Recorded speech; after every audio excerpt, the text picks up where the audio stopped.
Fala galera, tudo bem? Gente, hoje nós vamos conversar sobre escola naval. Chegou esse momento da escola naval.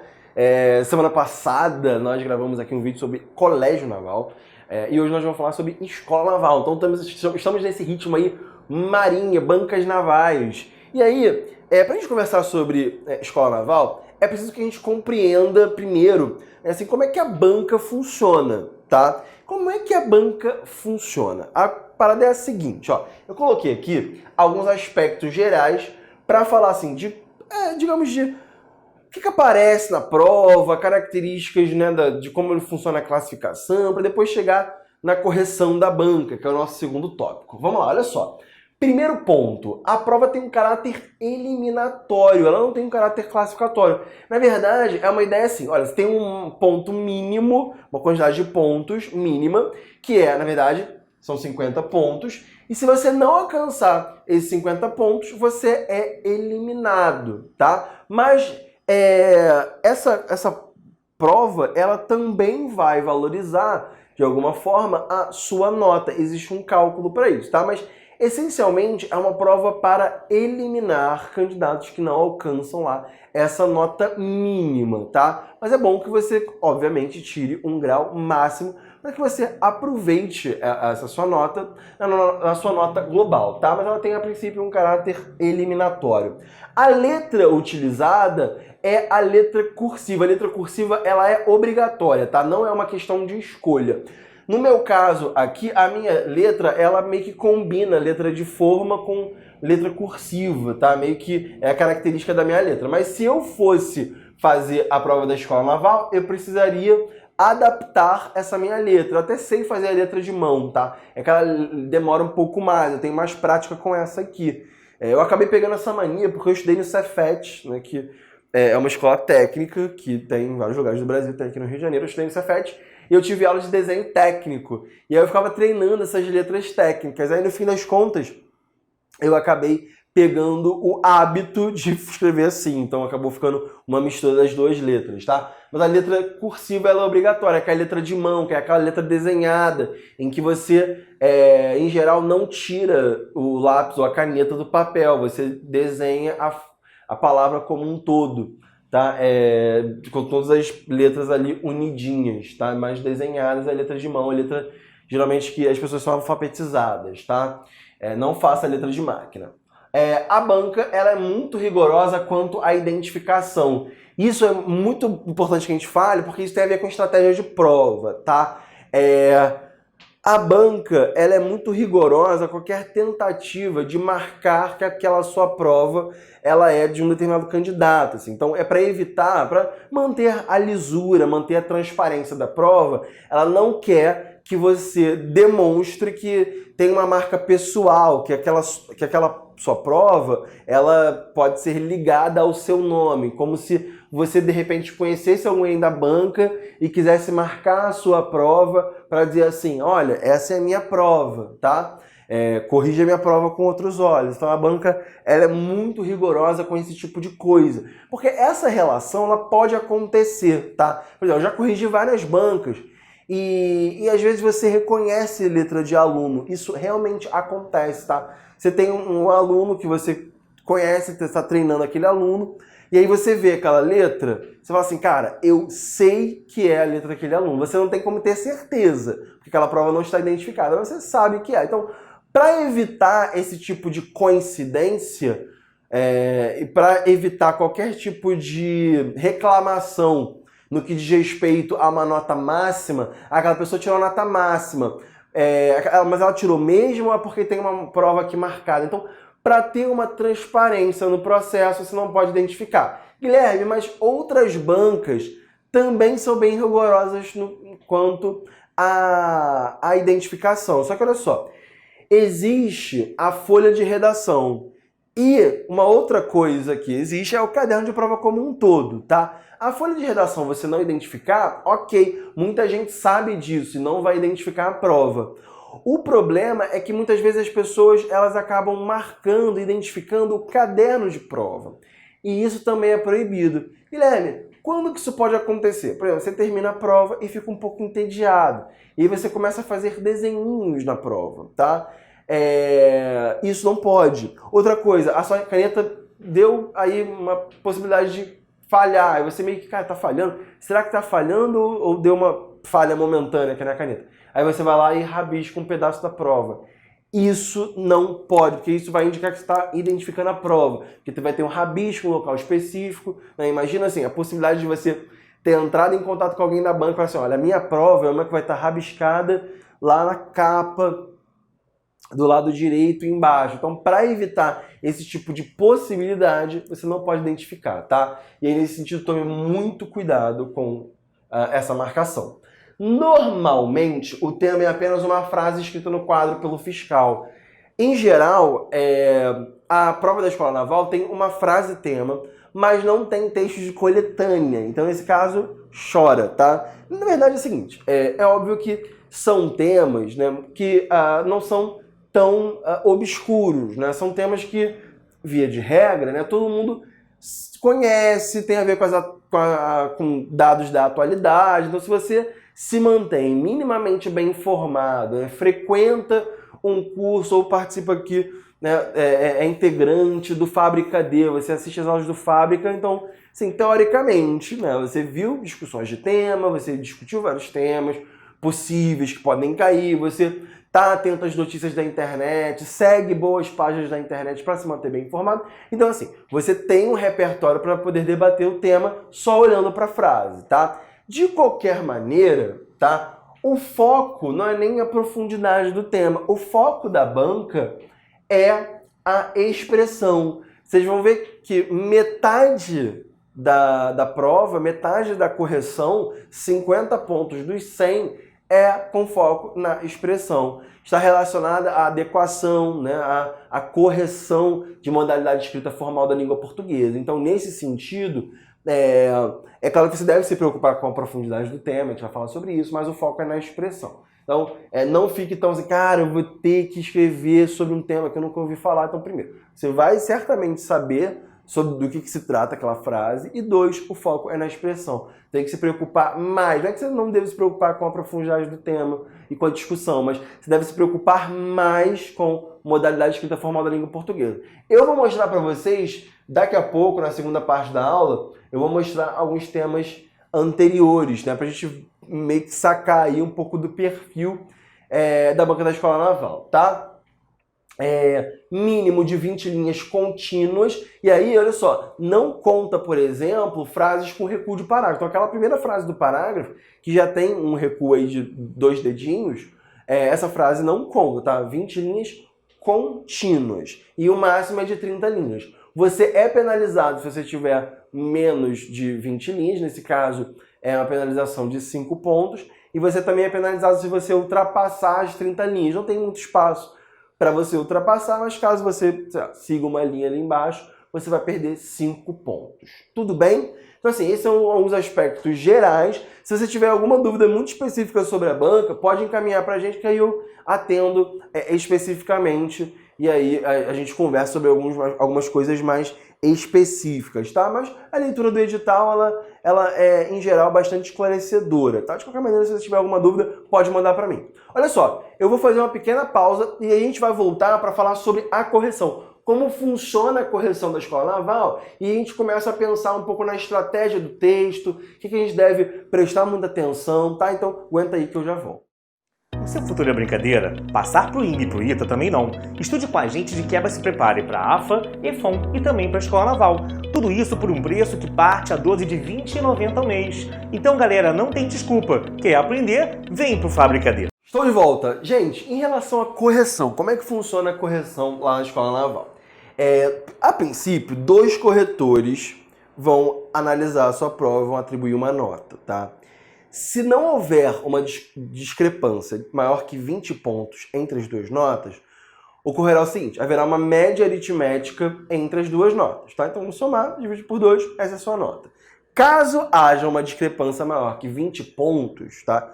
E aí a gente sabe, né? Funciona, na verdade, como uma banca que tem um sistema eletrônico, então o sistema vai acusar. Caso, então, haja uma discrepância, o sistema acusará, e aí o presidente da banca ou o presidente o coordenador de uma equipe de banca, alguém em nível superior, tá? Vai corrigir a sua prova e vai atribuir essa nota final. Então a correção dele será soberana. É claro que, gente, assim, com experiência de banca, a gente percebe que tende ou a manter uma certa média entre as duas, ou então tende para um lado, tá? Não acaba que essa nota não vem para te prejudicar, tá? Até porque os corretores, né, ficam no nível superior, hierárquico superior, eles corrigem bem menos redações, então eles conseguem corrigir com mais calma, com mais tranquilidade, então tem um olhar menos viciado, tá? Então não necessariamente ruim que a sua prova vá para uma terceira correção. Como experiência, eu até acho positivo para o candidato que essa nota vá para uma terceira correção, tá? Mas em geral, isso só acontecerá se houver uma discrepância de 20 pontos. O que, levando em consideração o aspecto geral da banca, é ponto pra caramba, tá? Então, assim, também não é tão frequente que haja essa discrepância, não, porque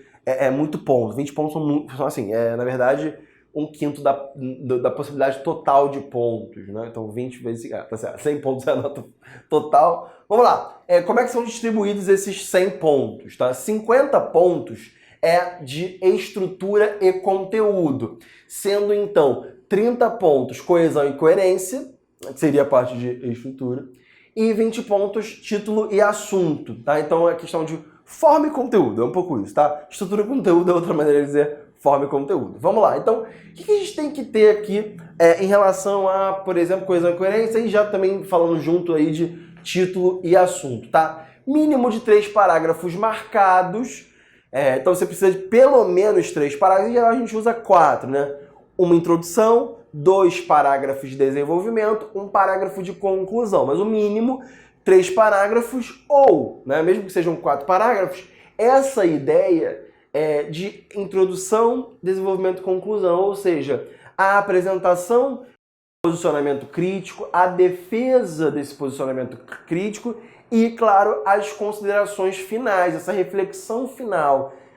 Então é um texto muito técnico, é um texto que não é muito diferente, né? Essencialmente não é diferente de outras bancas, né? Inclusive bancas de vestibular. É uma dissertação argumentativa, clássica e muito técnica. O que acontece na Escola Naval, assim como em outras bancas militares, é o peso que é dado para alguns aspectos, sobretudo aspectos relacionados à expressão, ao uso da modalidade de escrita formal da língua portuguesa. Essa é a diferença, mas essencialmente é o mesmo gênero textual, é a mesma tipologia textual, tá? Então vamos lá. Coesão e coerência, mínimo de 3 parágrafos marcados. Até eu coloquei aqui um pouco mais embaixo, mas teria a ver também com essa relação aí de coesão e coerência. A relação de desenvolvimento com a tese, aquilo que você promete na tese, no projeto de texto, aquilo tem que realmente ser desenvolvido nos parágrafos posteriores. A profundidade e a pertinência do assunto que você vai trabalhar, né? Você tem que realmente trazer dados, informações da realidade, evidências, ou até premissas, né, para justificar o seu posicionamento crítico, um título relacionado ao tema, né? E aí também pensar no título, evitar verbos, né, principalmente verbos no gerúndio, né? Construindo sonhos, não, né? Construindo sonhos é brega, é clichê pra caramba, né? Ou destruindo muros, né? Pode ser uma coisa assim. Evita verbos no título, evita também pontuar o título, não é necessário que você pontue o título, então evite isso também. Uso produtivo de conectivos, pra gente pensar aí na relação de coesão e coerência, estabelecimento de relações entre orações, entre períodos, entre parágrafos.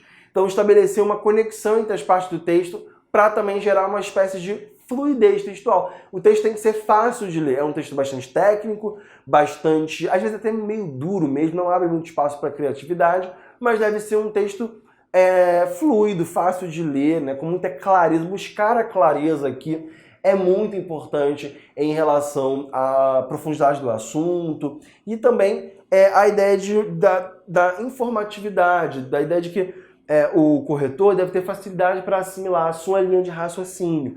Então, é importante você atentar para isso. São 50 pontos de estrutura e conteúdo. Gente, 50 pontos só para expressão. Então, assim, o foco da prova da Escola Naval é você dominar gramática, dominar o registro formal da língua portuguesa. Então, evitar gírias, evitar coloquialidades, né? Então, dominar a grafia das palavras, compreender também que palavras são adequadas para usar numa dissertação e qual palavras e expressões são inadequadas. Então, tem um aspecto formal muito forte. Assim, metade da prova então, relacionada à expressão. Então, basicamente, é assim que funciona a correção da prova, tá? Cada erro aqui, você vai perder 5 pontos. Então, assim, é bem rigoroso mesmo, tá? Então, eu vou fazer uma pequena pausa aqui para comentar, então, um pouco da estrutura e também sobre temas anteriores. Então, aguenta aí que eu já volto. A Fábrica D é a sua mais nova opção de cursos de alta performance. Estude conosco para SpaceX, AFA ou até mesmo IME e UITA. Se você não tem base, não tem problema. Nós vamos do básico ao avançado, sempre pensando em você. Quer aprender? Vem pro Fábrica D. Vamos lá, galera. Olha só. Agora eu vou falar sobre estrutura da dissertação lá na prova da Escola Naval. Eu vou mostrar para vocês o exemplo de uma introdução, tá? Vocês vão ver que não é um bicho de 7 cabeças. A ideia é você manter as características, digamos assim, né, da dissertação argumentativa o tempo todo. A dissertação argumentativa, ela combina, né, momentos opinativos, né, com trechos expositivos e informativos. Então, informar e argumentar, informar e argumentar. Esse jogo, essa combinação acontece o tempo todo.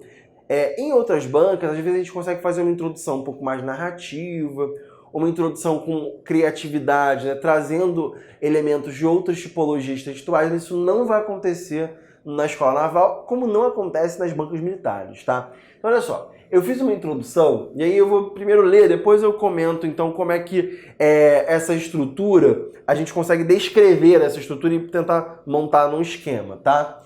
Ao longo da última década, o Exército Brasileiro participou de inúmeras operações de paz das Nações Unidas, como a estabilização do Haiti, país em conflito na América Central.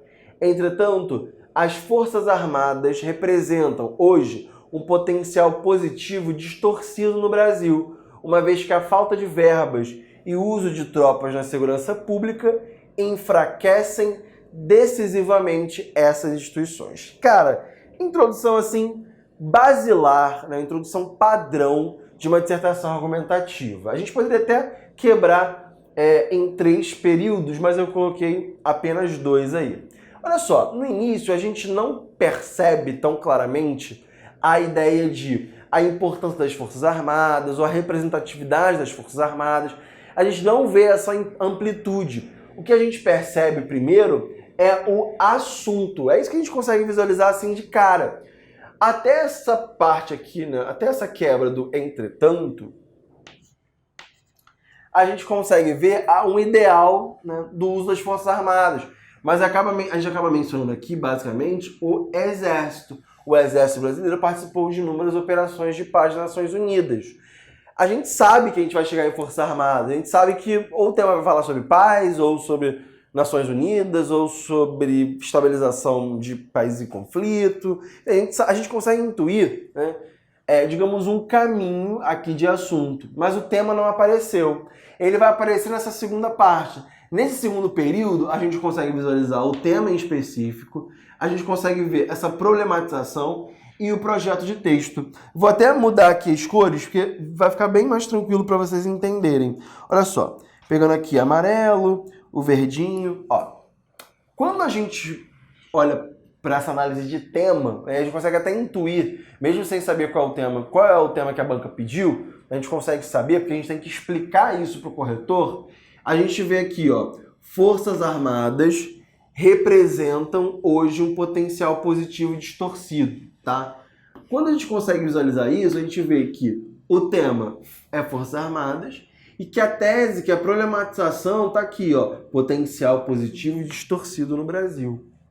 A gente consegue ver essa problematização, a gente consegue ver o nosso posicionamento crítico, que não necessariamente diz respeito a um problema, tá? Mas aqui a gente tratou como um problema. A gente poderia, inclusive, elencar até razões pelas quais a gente acha que é importante, sim, as Forças Armadas, né? Por que é importante manter as Forças Armadas? Mas a gente quer falar aqui no nosso projeto de texto das razões pelas quais as Forças Armadas não alcançam esse pleno potencial. E aí a gente consegue perceber também que nós temos duas razões. Qual é o nosso projeto de texto? Vou usar o rosa. Qual é o nosso projeto de texto? O que a gente vai falar? A gente vai falar sobre falta de verbas, é o nosso D1, primeiro parágrafo de desenvolvimento. E o nosso D2 vai falar sobre o uso de tropas na segurança pública. Esse aqui é o D2. E a gente, inclusive, retoma o nosso posicionamento crítico, porque a gente diz o seguinte, olha, esse tipo de uso enfraquece decisivamente essas instituições. Enfraquece decisivamente as instituições, tá? Então a gente tem essa combinação aí de projeto de texto, o que vai acontecer nos parágrafos de desenvolvimento, combinado a esse posicionamento crítico, né, que aparece aqui com a ideia de potencial positivo distorcido, enfraquece decisivamente. Então a gente consegue ver essa combinação de argumentatividade e informatividade. A tese, o projeto de texto, eles sim são uma opinião, né? Aliás, uma sequência de opiniões. E essas opiniões, elas têm que ter respaldo no desenvolvimento. Aquilo que você promete, você tem que cumprir. Tudo bem? Então vamos lá, ó. Desenvolvimento. O desenvolvimento, assim como em outras bancas, aí eu costumo dizer também o seguinte, olha só. Você deve sim olhar para as aulas aqui de introdução, desenvolvimento e conclusão, que são aulas genéricas de dissertação argumentativa que servem para qualquer banca, porque aí a gente tendo a noção do que pode existir numa dissertação argumentativa, a gente consegue ver diferenças para outras bancas. O desenvolvimento na Escola Naval, ele é um desenvolvimento típico, né, de uma dissertação argumentativa que usa o parágrafo de argumentação para extrair hipóteses a partir de observação, a partir de evidência, a partir de dados, tá? Como a gente não tem texto de apoio, a gente vai precisar da nossa percepção de mundo. Tem muita gente que acha, né, acho que é muita influência do Enem, que só dá para argumentar de duas formas, uma usando dados científicos, usando dados estatísticos, o que não é verdade. A gente pode usar a nossa percepção da realidade para argumentar. E dois, muita gente acha que só dá para argumentar por meio de argumento de autoridade. Ou seja, a gente tem que trazer pensadores, a gente tem que trazer o Bauman, a gente tem que trazer o Kant, a gente tem que trazer Aristóteles para argumentar, o que é uma coisa, assim, em muitos níveis equivocada, porque muitas vezes é uma coisa eurocentrada, parece que só pensadores europeus e brancos é que sabem alguma coisa, porque, assim, acaba gerando um certo vício, né? Você quer usar argumento de autoridade, às vezes você acaba tornando o parágrafo excessivamente expositivo, porque, em vez de você argumentar, você usa a argumentação de outras pessoas, então acaba gerando múltiplos problemas, tá? Então, assim, para falar de desenvolvimento, a gente precisa falar de uma combinação entre tópico frasal, que é a nossa hipótese. A nossa hipótese, ela, como o nome já diz, né, ela é uma pequena tese, ela descende diretamente da própria tese. A nossa tese tinha duas partes aqui. Falta de verbas e uso de tropas na segurança pública. Essa tese vai se dividir em duas hipóteses. Cada parágrafo de desenvolvimento vai trabalhar com a sua hipótese. Então você joga lá a hipótese, retoma então a ideia do parágrafo, a ideia da tese, e aí você desenvolve, muitas vezes por meio de evidências. São raras hoje, né, as argumentações por premissas, tá? Então a gente pode já prever que vocês vão usar evidências, percepções da realidade, dados que você lembra, né? Assim, evidências vêm de ver, né? Aquilo que você analisa no mundo e tenta extrair hipóteses, né? Muitas vezes você percebe que há uma certa frequência relacionada a algum tipo de evento, e aí você consegue, olha, toda vez que a gente tem um conjunto dessas características, a gente tem essa conclusão, tá? E aí você vai, então, mostrar a sua hipótese e tentar comprová-la por meio de evidências. Por exemplo, quando a gente fala de falta de verba, a gente tem evidências da falta de verbas nas Forças Armadas? Sim, a gente tem evidências. A gente vê reportagens sobre... muitas vezes não tem dinheiro para alimentação dos recrutas. Muitas vezes eles têm problemas até de equipamentos, né, até de manutenção desses equipamentos dos prédios das Forças Armadas, dos veículos, das armas. Então, assim, falta uma estrutura, então a gente tem como defender isso. E tem também como defender, até mais simples ainda, de defender o uso de tropas na segurança. Guilherme, como é que a gente consegue perceber que esse uso de tropas ele é negativo, ele é maléfico para as instituições? De onde a gente vai tirar isso? Olha só, como é que a gente entende esse argumento? A ideia é a seguinte, nos últimos tempos, ficaram muito comuns no Brasil as chamadas GLOs. Né? O que são as GLOs? São as Operações de Garantia de Lei da Ordem. Caíram vários Gs aí, mas eu vou deixar no chão, depois eu pego. Houve várias operações de GLO, né? Garantia da Lei da Ordem.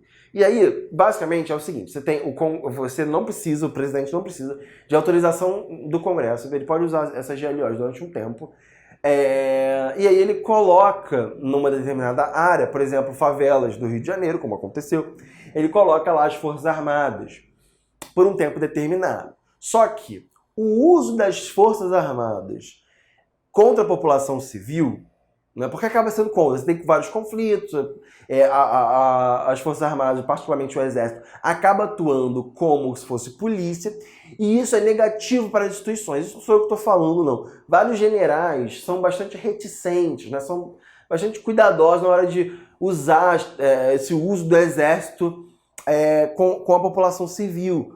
Por quê? Porque, cara, as Forças Armadas não são treinadas para policiamento. Elas são treinadas para guerra, para situações de guerra civil, para situações de guerra entre países. Então, assim, os militares não são treinados para fazer esse policiamento cidadão, não são treinados para isso, né? Inclusive, na verdade, nem as polícias militares são treinadas para isso, né? A gente sabe que as polícias militares têm um treinamento de guerra, eles têm um treinamento muito violento, muito truculento. A formação, as academias militares preparam os policiais para uma lógica de guerra. Então, quando você coloca o Exército, isso é bem negativo. É óbvio que a gente tem uma situação de guerra ao tráfico, que é hoje uma guerra que teve um escalonamento bizarro. Então, há necessidade de, se você vai fazer um policiamento ostensivo, de que você faça um policiamento muito violento. Então, isso é uma coisa que parece não ter fim.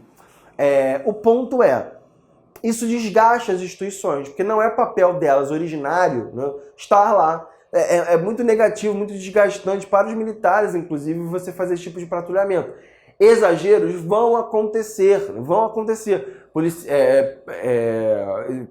Podia falar policiais, né? Militares vão acabar, eventualmente, tendo excesso de força, vão atirar contra a população, enfim, numa guerra lá com o tráfico, vão atirar de maneira meio, assim, né, digamos, sem muito planejamento, porque está no meio do tiroteio, no meio de uma área civil, que tem civis, tem pessoas ali, e aí trabalhadores, que não tem nada a ver com a guerra do tráfico, e que vão ser baleados. Isso vai gerar problema, desgaste para a instituição. Então muitas vezes, a gente acaba usando mal as Forças Armadas, porque a gente vai acabar utilizando as Forças Armadas uma espécie de desvio de função. E isso é bastante negativo para a imagem das Forças Armadas. Muitos generais, inclusive, defendem essa ideia. É negativo, a gente não pode banalizar o uso das Forças Armadas. O caso do Haiti, particularmente, não é nem um caso no país, no Brasil, mas é um caso externo. Muitos militares viam como um desgaste desnecessário da imagem das Forças Armadas brasileiras num cenário de guerra, né? Assim, o cenário do Haiti era muito negativo. Houve um general brasileiro que, inclusive, cometeu suicídio lá. Isso é pouco falado, é um pouco tabu. Mas a gente poderia, então, elencar algumas razões pelas quais a gente acha que isso é negativo para a própria imagem das instituições das Forças Armadas, o uso dessas tropas na segurança pública, né, fazendo o papel de polícia. Então a gente levanta a nossa hipótese e apresenta evidências explicando por que a gente acha que esses dois argumentos aqui fazem sentido, tá? Eu vou fazer uma pequena pausa e eu já volto para falar sobre a conclusão. O que a gente faz na conclusão da prova da Escola Naval? Aguenta aí que eu já volto. Você está procurando um pré-vestibular completo? Acabou de achar Fábrica D, planos a partir de R$ 9,90, aprofundamento em biomédicas e um diferencial, aulas de exercícios. Você quer aprender? Vem para Fábrica D!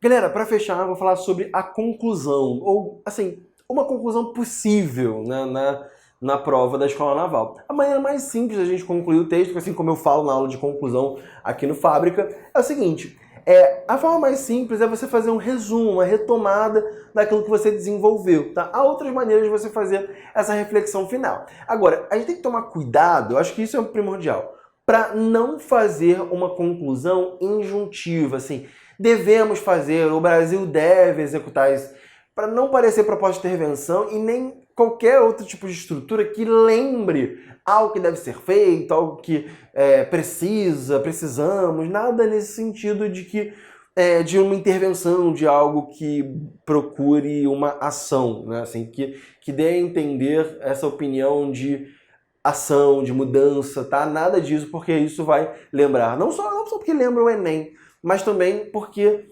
isso fere tecnicamente essa presença predominante da argumentação, tá? Isso leva a uma injunção, então isso gera um problema em relação à própria estrutura do texto, tá? Isso fere a tipologia.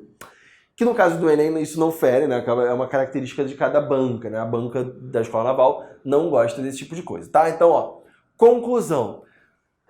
2 etapas. A primeira, retomada de tese. A retomada de tese é uma paráfrase, é uma reescrita da tese com o conectivo de conclusão, tá? Essa é a definição básica de retomada de tese. E aí depois você vai fazer essa reflexão final. Essa reflexão final pode ser um resumo, pode ser uma combinação de resumo com outra técnica de reflexão, mas cuidado com, primeiro, proposta, cuidado também com metáforas, né, que sejam literárias e que acabem soando como narração, né, ou como uma linguagem poética demais. Então, cuidado com esse equilíbrio, tá? Eu fiz aqui uma conclusão, vamos ver se ela está certa ou errada, o que a gente pode mudar, se a gente precisa mudar alguma coisa ou não. Ó. As Forças Armadas Brasileiras, portanto, e isso aqui é fundamental, conectivo de conclusão, tá?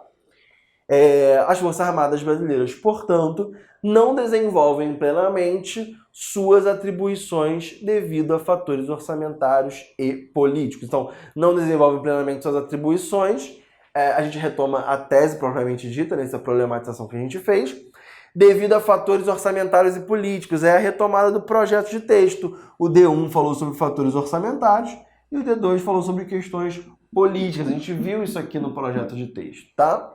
De fato, os militares brasileiros nas últimas décadas têm sofrido os impactos de limitações estruturais e de decisões políticas equivocadas. Para que um país manifeste sua importância geopolítica em nível regional e global, as decisões militares cumprem um papel, as instituições militares cumprem um papel decisivo. Assim, o Brasil alcançaria finalmente o destaque merecido, proporcional ao seu território. Então, a gente vê aí uma conclusão exemplar. Ela retoma os argumentos, ela afirma uma ideia que já não é ideia nova, tá? É uma ideia que já foi trabalhada ao longo do texto, de que como consequência a gente tem como prejuízo a não inserção regional e global que o país merece, né, do tamanho do seu território, que poderia prejudicar essa inserção, que poderia prejudicar a defesa do território. E se de fato a gente tivesse as instituições com um papel decisivo, o país teria finalmente um destaque merecido proporcional ao seu território, tá? Então, em nenhum momento eu apresento proposta de intervenção, nem nada desse tipo, tá? Eu acho que é uma maneira da gente concluir o texto bem simples, bem equilibrada, bem ponderada. Eu vou comentar rapidinho alguns temas anteriores, tá? Em 2013, nós tivemos aí... Eu não separei todos, tá? Eu separei, assim, alguns dos que eu mais gosto. É uma decisão muito pessoal, tá? Saúde e qualidade de vida. E aí, por que eu separei esse? Esse é um tema um pouco complexo, porque não é um tema sobre saúde e não é um tema sobre qualidade de vida, tá? É um tema sobre a relação que existe entre saúde e qualidade de vida. Então você não pode fazer um D1 sobre saúde e um D2 sobre qualidade de vida. Você tem que fazer os dois parágrafos sempre articulando essas duas questões.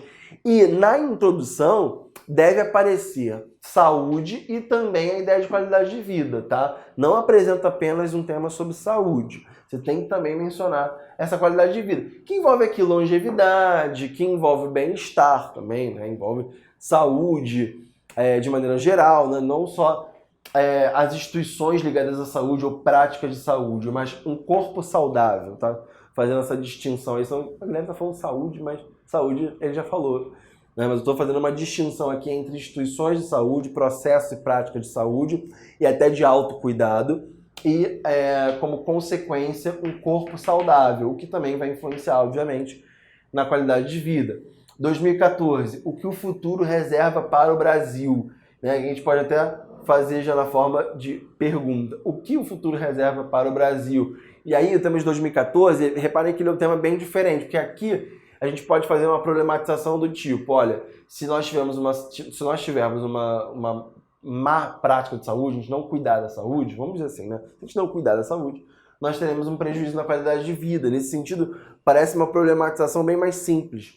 Mas aqui, ó, o que o futuro reserva para o Brasil pode ser um texto otimista, pode ser um texto pessimista, pode ser um texto ponderado, olha, não é possível afirmar o que o futuro reserva para o Brasil, tá? Então, há vários caminhos possíveis, o tema é um pouco mais aberto.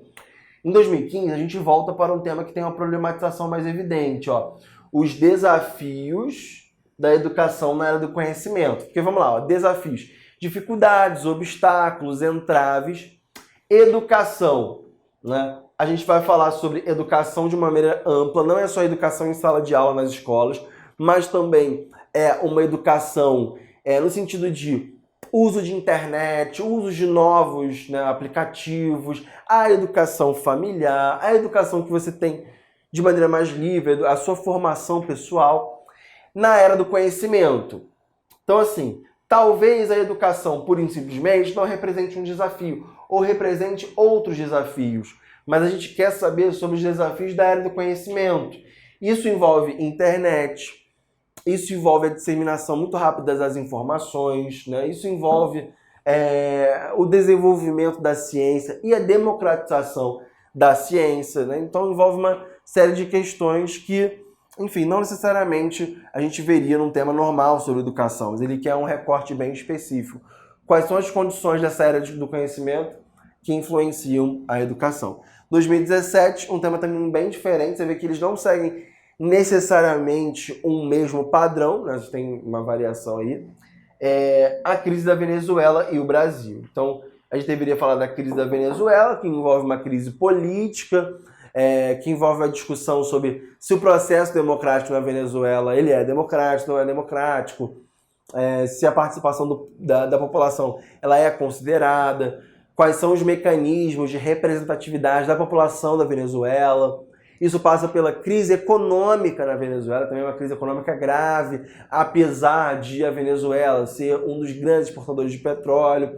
Isso também passa pelo preço do petróleo, né? Porque também é uma commodity que há 5, 10 anos estava muito em alta, era uma commodity bem cara, mas hoje o preço do petróleo já caiu bastante, né? Então a gente consegue perceber que existe uma crise econômica e política na Venezuela bem grave, né? Caracas, por exemplo, hoje, se eu não me engano, a cidade mais perigosa do mundo, e isso a gente analisa taxas de homicídio por 100 mil habitantes, uma cidade violentíssima, há muitos saques, há muitos protestos, enfim, muitas pessoas migrando. Então a gente poderia falar aqui de imigração, a gente poderia falar da influência da Venezuela, né, na fronteira com o Brasil. Então é uma relação que a gente não acompanha muito, porque muitas vezes a gente mora em cidades do Sudeste, né, ou distantes, lá de Paracamaibo, que eu acho que é a cidade que faz fronteira com a Venezuela, a cidade brasileira, né, que faz a principal fronteira com a Venezuela, que é uma fronteira amazônica também. Então é uma região muito complexa, que a gente conhece pouco, então também tem um certo desconhecimento da população brasileira em relação a essa crise. Eu acho que às vezes também envolvem questões ideológicas mais profundas e mais complexas, porque as pessoas esquecem que, bom, nem todo venezuelano é chavista, que não é uma coisa dada como certa, que existe uma ditadura, muita gente questiona isso, então é uma situação bastante complexa, embora eu pessoalmente acho que, de fato, nos últimos anos, não que tenha sido sempre assim, tá?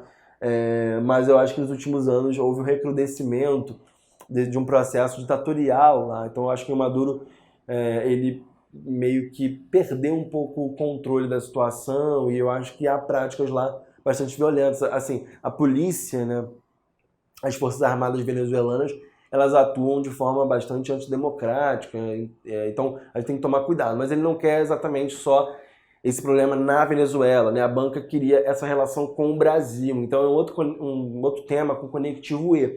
E toda vez que isso acontece, a gente tem que analisar as duas partes de maneira integrada. O que a crise da Venezuela afeta o Brasil? Como o Brasil pode responder a essa crise da Venezuela, tá? Então, um tema militar, estratégico, profundamente político, geopolítico, e acho que a banca, ela olha também não só para o lado social, mas também o lado militar estratégico. Ela não olha só para o Brasil, mas a relação do Brasil com outros países. Então, os temas da Escola Naval trazem uma redação sempre bastante ousada, em algum sentido. Tudo bem? Espero que vocês tenham gostado. A gente vai voltar a discutir outros temas e falar um pouco mais sobre a Escola Naval. Envie suas dúvidas, tá? A gente está aqui para responder as dúvidas de vocês. É isso, gente. Um grande abraço e lembre-se sempre, quem quer aprender, vem para o Fábrica D. Até mais!